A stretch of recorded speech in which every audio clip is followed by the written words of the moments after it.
तो ऐसा खतरनाक काम है साहब, मजाक की बात नहीं है। आप लोग बहुत अच्छे श्रोता हैं और आप इस कवि सम्मेलन का आनंद ले रहे हैं हाँ भाई साहब। साहब। मैं कविता से आपको जोड़ता हूं और आपको बढ़िया लगेगा। मैं सुनाऊंगा एक कविता शुरू कर- हाँ, बहुत अच्छे। मैं साहब जैसे राजेश अभी बता रहा था कि ये सरपंच है, बिल्कुल सही बात है, बिल्कुल सही बात है। मैं सरपंच हूँ वर्तमान में, 8-10 दिन और बाकी है मेरे पास, उसके बाद मेरा भी इंतकाल हो जाएगा। भूतपूर्व हो जाओगे। हाँ, तो आदरणीय एसआई साहब यहाँ विराजमान है। मैं सही बात बता रहा हूँ साहब, हमारी पंचायत राजस्थान की 61वें नंबर की खुले में शौच मुक्त पंचायत हुई जी। और हमारी पंचायत को कोटा जिले की पहली खुले में शौच मुक्त पंचायत का अवार्ड मिला और इसका हमें गौरव भी है। बहुत अच्छे भाई, ये भी अच्छी लेकिन बात साहब कन्हैया राजी भाई साहब जी। ये अवार्ड ऐसे नहीं मिल जाते साहब। हाँ। सुबह 4 बजे उठते थे हम लोग और स्वच्छ भारत मिशन के लिए, और हम सब लोगों को जो खुले में डिब्बे लेके जाते थे उनसे निवेदन करते थे साहब आप शौचालय बनाओ, हाँ। खुले में शौच मत जाओ, निवेदन करते थे उनसे। और आप लोग 12,000 हम पंचायत द्वारा देंगे, सरकार दे रही है, आप लोग शौचालय बनाओ। लोग बनाए भी लोगों ने। एक दिन एक घटना घटी साहब, एक काका जी हाथ में रेडियो, दूसरे हाथ में लठ, और लठ के वो डिब्बा क्योंकि अब शौचालय का काम किया ना, थोड़े दिन वो डिब्बे भी लठ नजर आने लग गया हमें।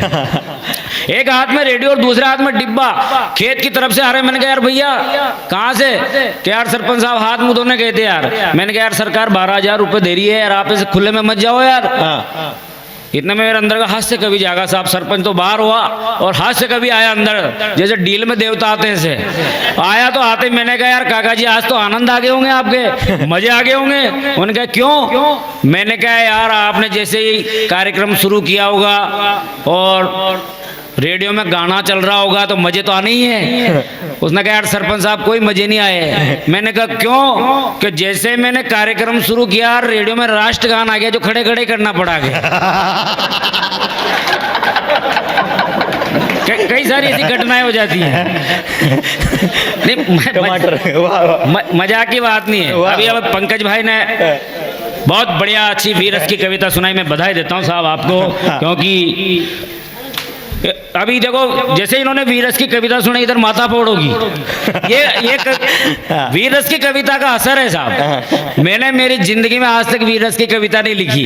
एक कविता लिखी थी भाई साहब मैंने, आशु भाई, एक कविता लिखी मैंने, और एक भाई साहब को जोश आया। जोश आते उसने कहा साहब हम भी सेना में भर्ती होने जाएंगे। मैंने कहा यार भैया ऐसे सेना में भर्ती नहीं होते हैं, शारीरिक परीक्षण होता है, फिजिकली टेस्ट वगैरह और लिखित परीक्षाएं होती है। उन्होंने कहा साहब हम तो भर्ती होने जाएंगे। वो भाई दूसरे दिन ही पहुंच गया कर्नल साहब के पास कि मुझे भर्ती करो।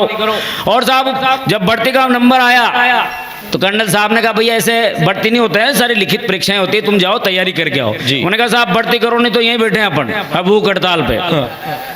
भूख हड़ताल पे बैठ गया साहब। 3 दिन हो गए। कर्नल साहब ने कहा यार ये भैया जा नहीं रहा है यहाँ से, इसकी देशभक्ति इसका जुनून देखो यार, इसकी परीक्षा लो। साहब उसकी परीक्षा के लिए एक जवान को कहा इसके सिर के ऊपर टमाटर रखो, बंदूक का निशाना लगाओ, टमाटर फोड़ दो, ये डर गया तो भगा देंगे, नहीं डरा तो रख लेंगे। साहब ऐसे ही हुआ साहब। उसके सिर के ऊपर एक टमाटर रखा, बंदूक का निशाना लगाया, ट्रिगर दबाया, टमाटर फूट गया भाई, डरा ही नहीं। टमाटर फूट गया भाई, डरा ही नहीं। कर्नल साहब ने पीठ थपथपाई। पीठ थपथपाते ही जैसे ही साहब देखा कि उसकी शर्ट खराब हो गई टमाटर से, कर्नल साहब ने जेब से 5 रुपए निकाले। उन्होंने कहा भैया ये 5 रुपए ले और तेरी शर्ट धुलवा लेना। उसने कहा साहब 5 रुपए और दो। कि क्यों? कि बंदूक का धमाका हुआ जो पेंट भी खराब होगी के। ये देशभक्ति, तो ये है देशभक्ति। अपने तो अपन ज्यादा लोड लेते ही नहीं है साहब। मैं कविता से आपको सीधा सीधा जोड़ता हूँ, फिर और हास्य मनोरंजन की अपन बातें करेंगे। बहुत लंबी टीम है। टीम क्या आज तो मंच पे ऐसा लग रहा है जैसे बस में बैठ के कवि सम्मेलन कर रहे हो। बहुत बढ़िया कवियों की संख्या है। मैं सबको प्रणाम करता हूँ। समृद्धशाली मंच है साहब। वाह वाह। मैं निवेदन करना चाहता हूँ साहब, मैं एक कवि सम्मेलन में गया जिसे राजेश भाई बता रहा था अभी। जैसे मैं मंच पे चढ़ने लगा एक भाई साहब ने हाथ पकड़ के नीचे उतार दिया मेरे को कि छोटे बच्चे नीचे ही खेलोगे। मैंने कहा यार मैं छोटा बच्चा नहीं हूँ, मैं कवि हूँ यार। क्या ऐसे छोटे भी कवि होते हैं क्या? मैंने कहा यार क्या करें जब भगवान की मर्जी नहीं है लंबे करने की तो अपन क्या कैसा करें? यार आजकल तो खूब सारी दवाई टॉनिक कैप्सूल चल रहे हैं, लंबाई बढ़ाओ अपनी। मैंने कहा यार भाई साहब जब भगवान की इच्छा नहीं अपन फटे में पाँव क्यों बसावे यार। तो साहब मैंने उसको जो जो जवाब दिया, कविता लिखी है और आपको अच्छा लगे तो आप मुझे आशीर्वाद देना। जी। आशीर्वाद का मतलब नहीं कि आप वहां से उठो और मेरे माथे पे हाथ फेर जाओ यहाँ, है ना, वहां से ही तालियां बजाना आपको। हाँ, कि हम तो राजी हैं उसमें जिसमें तेरी रजा है, हाँ। हम तो राजी हैं उसमें जिसमें तेरी रजा है। अरे छोटे कद होने का भी अपने आप में अलग ही मजा है। वाह वाह। मैंने एक दो बार अखबार में पढ़ा साहब, छोटे कद होने से आदमी निराश हो गया और आत्महत्या कर ली। वो जो मूर्ख लोग हैं ना, हाँ। उनको मैं ज्ञान देना चाह रहा हूँ कि साहब छोटे कद के कितने फायदे होते हैं। जी। लंबे वाले भी सोचेंगे यार छोटा कद होता तो बढ़िया होता अपना। जी जी जी। कि हम तो राजी हैं उसमें जिसमें तेरी रजा है, और छोटे कद होने का भी अपने आप में अलग ही मजा है। नहीं कोई लफड़ा कम चाहिए कपड़ा, नहीं कोई लफड़ा कम चाहिए कपड़ा। अरे बच्चों के जूतों से काम चल जाता है और छोटे कद वाला तो कहीं से भी निकल जाता है। क्या बात है। अरे लंबे कद वालों ये मुसीबत झेलो और अपन यात्रा में भले आधा टिकट ले लो। यात्रा में बड़ी आसानी, खूब चलती है मनमानी, कहीं भी लेट जाओ और किसी की भी गोद में बैठ जाओ। वाह वाह। कोई बुरा नहीं मानता है, बच्चा है सब यही जानता है। अरे कोई सोते को नहीं जगाता है, कोई सोते को नहीं जगाता है, कभी दरवाजे की सर नहीं टकराता है, घर पे कोई काम नहीं बताता है। इससे भी बड़ा सुख मेरे यार तब मिल जाता है कि रात के अंधेरे में अचानक पत्नी का दुलार मिल जाता है। मैं सही घटना बता रहा हूँ साहब, बिल्कुल। एक छोटे कद का आदमी पत्नी और बच्चों के साथ में घर में सो रहा साहब, रात को 1:30 बजे लाइट चल गई। लाइट जाते ही उनका बच्चा रोया। भाभी जी ने बच्चे को उठाया, उन्होंने कहा कि भैयो, तो उसने कहा ये भैया नहीं है मैं हूं ये। इससे भी बड़ा सुख मेरे यार तब मिल जाता है कि रात के अंधेरे में अचानक पत्नी का दुलार मिल जाता है। अरे कम पैसे लेता है नाई, हर कोई दे जाता है मिठाई। छोटा कद करने जा रहे हैं। हाँ, कम पैसे लेता है नाई, हर कोई दे जाता है मिठाई। चाहे छोटी हो रजाई पर बड़े मजे हैं मेरे भाई। मेरे भाई वाह। इसलिए कद नहीं चरित्र ऊंचा होना चाहिए। वाह वाह, ये अच्छी बात। इसलिए कद नहीं चरित्र ऊंचा होना चाहिए। अरे सारी दुनिया को महका दे ऐसा इत्र होना चाहिए। अरे सारी दुनिया को हंसा दे, इसी बात में तो मजा है। हम तो राजी हैं उसमें इसमें तेरी रजा है। वाह वाह वाह भाई साहब, वाह। तो कह रहा ताली बजाओ ताली बजाओ। हाँ। ताली कविता भी समझ में आ रही है। मेरे को ये चीज समझ में आ गई ताली क्यों नहीं बजा रहे, क्योंकि ठंड इतनी है कि आदमी ने हाथ पता नहीं कहाँ फंसा रखे इन्होंने, वो निकालने में टेंशन है यार।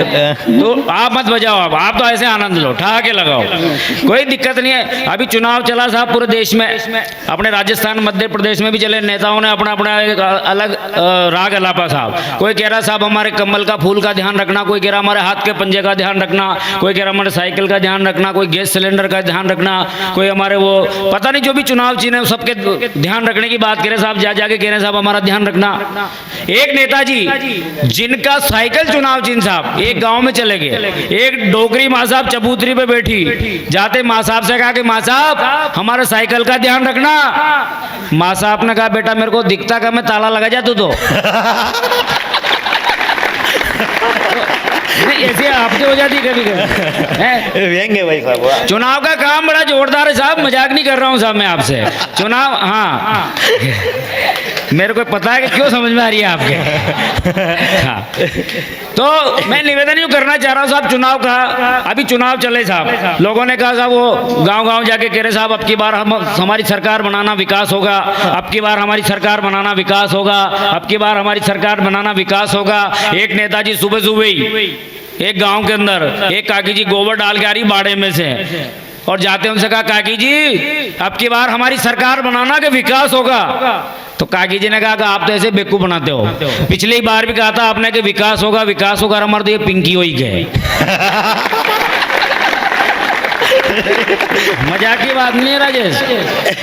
तो कई सारी ऐसी बातें हो जाती है, मैं निवेदन करना चाहता हूँ साहब, है कि नहीं? बहुत अच्छी। तो आज मैं छोरा छोरी की बात कर रहा था, छोरा छोरी इतने सरक में जावे साहब, हमारे यहाँ मार साहब ने बड़े भाषण दे रहे साहब, जो खाली पीरियड आता है ना एक बीच में 2-5 मिनट का, तो मार साहब ने ऐसे ज्ञान शुरू कर दिया कि बेटा शराब बहुत खराब चीज है, शराब नहीं पीनी चाहिए। एक छोरा खड़ा हुआ मार साहब बिल्कुल सही बात है, शराब बहुत खराब चीज है, मेरे दादाजी शराब पीते पीते मर गए। तो एक छोरा खड़ा हुआ कि मार साहब मेरे दादाजी तो दूध पीते पीते मर गए। क्या बेवकूफ दूध से भी कोई मरता है क्या? कि हाँ सही बात बता रहा हूँ, भैंस के नीचे बैठ के दूध पी रहे थे, भैंस बैठ गई, दादाजी मर गए। तो ऐसे आप तो हो जाती है। लो मैं एक कविता से और जोड़ता हूँ। मैं हास्य व्यंग्य मैंने आपको मनोरंजन करने का प्रयास किया, लेकिन मैं एक कविता आपको व्यंग्य के रूप में सुनाना चाहता हूँ, क्योंकि समृद्धशाली मंच है और ये लप्पाजी पूरे रात भर हो सकती है, लेकिन मैं एक कविता से जोड़ने का जी, जी, प्रयास जी भाई करता हूँ।